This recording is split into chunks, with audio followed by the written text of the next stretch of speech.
цикл Раны. Создана история, идентичность и мыслеформа.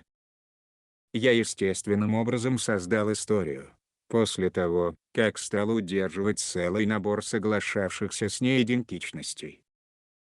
В то время, чтобы стать музыкантом и исполнителем, я должен был уйти в такой образ жизни с головой. Я окунулся полностью, реализовав при этом закупку записей, гитар, ходьбу по клубам и концертам, тусовки с другими музыкантами, работу с музыкальными группами, выступления, пьянки, употребление наркотиков, жизнь в качестве голодного артиста, создание демонстрационных записей и рассылку их фирмам звукозаписи, и еще много чего, что создавалось вследствие механизма идентичности музыканта. Я боготворил известных музыкантов, с которыми резонировал. С большим трудом я пытался походить на них, преследуя грезу об известности, и много лет полагая, что чем наибольшую известность я обрету, тем больше людей я смогу сделать счастливыми, и поэтому сам тоже буду становиться все более и более счастливым. Идентичность музыканта влияла на то, как я одевался, отращивал волосы, разговаривал, какие виды работ я получал, каких друзей я обретал, и с какими людьми соприкасался там, где жил, и так далее. В рамках идентичности музыканта существует много подкатегорий: фолк, поп-музыка, рок, блюз, джаз, тяжелый металл, рэп, классическая музыка и так далее. И каждая подкатегория обладает своим особым механизмом идентичности, отличающим вас от другого, или показывающим, что вы имеете определенную категорию.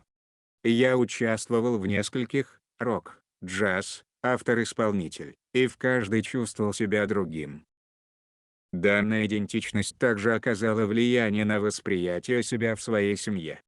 Как мальчик, я был тем, как я это чувствовал, кто спасал свою семью от распри и скандалов, а как взрослый, я был тем, кто нуждался в финансовой экономии, так как часто, еле-еле сводил концы с концами. В пределах консервативной семьи, я стал жутко одиноким, и в течение некоторого времени чувствовал, что не схожусь с ближайшими родственниками. Я не любил их, и делая это, я думал, что поступаю плохо. Мое настроение и личность тоже сильно определялись тем, насколько хорошо продвигалась моя карьера. Всякий раз, когда я участвовал в большом концерте, или был близок к заключению договора о записи, я был счастлив. Если же доводилось принимать участие в паршивом мероприятии, получать письмо от фирмы звукозаписи с отклонением, или проживать другого рода негативные последствия, я чувствовал себя несчастным, и делал так, чтобы окружающие меня люди также страдали. Я был моей карьерой, и моя карьера была мной, а так как я не имел большого успеха, то во многих вещах большую часть времени оставался несчастным. К тому же, я всегда искал свой уникальный шанс, и делал все возможное для того, чтобы встретить правильных, справедливых людей, оказаться на стороне правых, поболтать о том или ином человеке. Я никогда не знал, могло ли то, что я говорил, быть потенциальным решением. Поэтому в большинстве случаев фальшивил. Я полагал, что быть честным с людьми – это трудно, так как чувствовал, что они могут посодействовать моей карьере. Поэтому я превратился в обольстительного лгуна. Плюс ко всему, в результате своего творчества, я стал очень собственнической натурой. После того, как у меня появился огромнейший актив, или что-то вроде того, как я полагал, я был весьма не уверен, показывать ли это раньше срока другим. Я берег результаты своего творчества только для того, чтобы их услышали правильные люди, сотрудники рекламной аудитории фирмы звукозаписи. Я уверовал, что как музыкант, я вел конкуренцию с другими музыкантами за кусок пирога известности, которого на всех не хватало, поэтому должен был сохранять свою творческую продукцию для хорошо рассчитанных отдельных вспышек.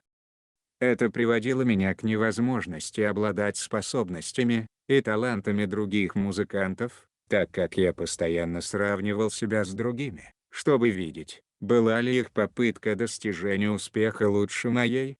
К тому же, это лишало меня возможности обладать какой бы то ни было свободой со своей музыкой, ибо я всегда оглядывался по сторонам, желая удостовериться, не осуждают ли меня, или не являюсь ли я излишне требовательным к себе, из-за того, что никто не стучал в мою дверь в целях подписания автографа или договора. Совершенно никаких радостей, никаких забав. Чтобы иметь дело с собственным недостатком успеха, я использовал для ухода от реальности наркотики и секс. 2 раза в своей жизни я был пограничным алкоголиком, использовал марихуану, ЛСД, галлюциногенные грибы и порнографию, чтобы избежать от бедствия карьеры, которая была моей жизнью. Имелась полная связка вспомогательных средств, намеренный каламбур, чтобы помочь мне справиться с подавленностью и несчастным существованием, которое преследовало меня, и в котором я все еще оставался голодающим артистом. Многие из этих мыслеформ модифицировались в период, когда я постигал свою историю о том, кто я есть как человек, музыкант и член семьи. Но произошло это не раньше, чем я начал исследовать, что я создал для себя самого, в результате истории и идентичности, которая с этой историей соглашалась.